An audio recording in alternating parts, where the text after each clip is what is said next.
ಕೋಲಾರ ಜಿಲ್ಲೆ ಯಾವಾಗಲೂ ಕೂಡ ಕಾಂಗ್ರೆಸ್ ಪಕ್ಷದ ಒಂದು ತವರು, ಚಿನ್ನದ ನಾಡು. ಯಾವಾಗಲೂ ಕೂಡ ಕಾಂಗ್ರೆಸ್ ಪಕ್ಷ ಹೋದ ಸತಿ ಬಿಟ್ಟು ನಮ್ಮದೇ ಕೆಲವು ಭಿನ್ನಾಭಿಪ್ರಾಯ ಬಂದು ಸೋತು. ಈ ಸತಿ BJP ಸೋಲ್ತೀವಿ ಅಂತಲೇ ತಿಳ್ಕೊಂಡು BJP ಅವ್ರಿಗೆ ಟಿಕೆಟ್ ಕೊಡದೆ ಜನತಾದಳದವ್ರಿಗೆ ಟಿಕೆಟ್ ಕೊಟ್ಟಿದ್ದಾರೆ.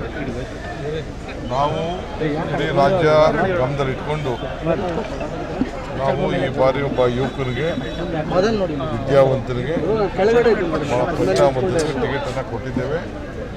ಇಡೀ ನಮ್ಮ ಪಕ್ಷ ಎಲ್ಲ ಒಗ್ಗಟ್ಟಿನಿಂದ ಕೆಲಸ ಮಾಡ್ತಾರೆ. ಒಂದು 3 ಲಕ್ಷ ಅಷ್ಟು ಹೆಚ್ಚು ಅಂತರದಿಂದ ನಮ್ಮ ಅಭ್ಯರ್ಥಿ ಗೆಲ್ತಾರೆ. ಎಲ್ಲೂ ಭಿನ್ನರಾಗ ಇಲ್ಲ, ಎಲ್ಲರೂ ಸೇರಿ ಎಲ್ಲರನ್ನು ಕುಂಡಿಸ್ಕೊಂಡು ನಾವು ಅಭ್ಯರ್ಥಿಯನ್ನು ಆಯ್ಕೆ ಮಾಡಿದ್ದೇವೆ. ಕೆಲವು ಸಮುದಾಯಕ್ಕೆ ಕೊಡಬೇಕು ಅನ್ನೋದು ಕೆಲವರು ಇತ್ತು. ನಾವು ರಾಜ್ಯದ ಹಿತವನ್ನು ಗಮನದಲ್ಲಿಟ್ಕೊಂಡು ಎಲ್ಲರ ಜೊತೆ ಮಾತಾಡಿ ನಾವು ಈ ತೀರ್ಮಾನವನ್ನು ಮಾಡಿದ್ದೇವೆ. ಹೊಸದಿ ಬಿಜೆಪಿ ಅಭ್ಯರ್ಥಿ ಏನು ಬೆಂಗಳೂರಿನವರು, ಯಾವ ಮಾಲೂರವರು ಯಾರು ಇರಲಿಲ್ಲ. ಅವರು ಹೊಸದಿ ಅಭ್ಯರ್ಥಿನೂ ಬೆಂಗಳೂರು ಸಿಟಿಯವರು ಇದ್ದವರು.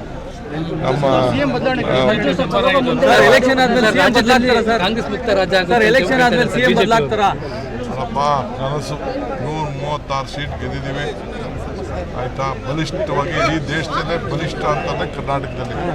ಮತ್ತೆ ಪಾರ್ಲಿಮೆಂಟಲ್ಲಿ, ಅಸೆಂಬ್ಲಿಲಿ ಏನು ಬಂತು ಅದಕ್ಕಿಂತ ಹೆಚ್ಚು ಸೀಟು ಪಾರ್ಲಿಮೆಂಟಲ್ಲಿ ಬರ್ತದೆ.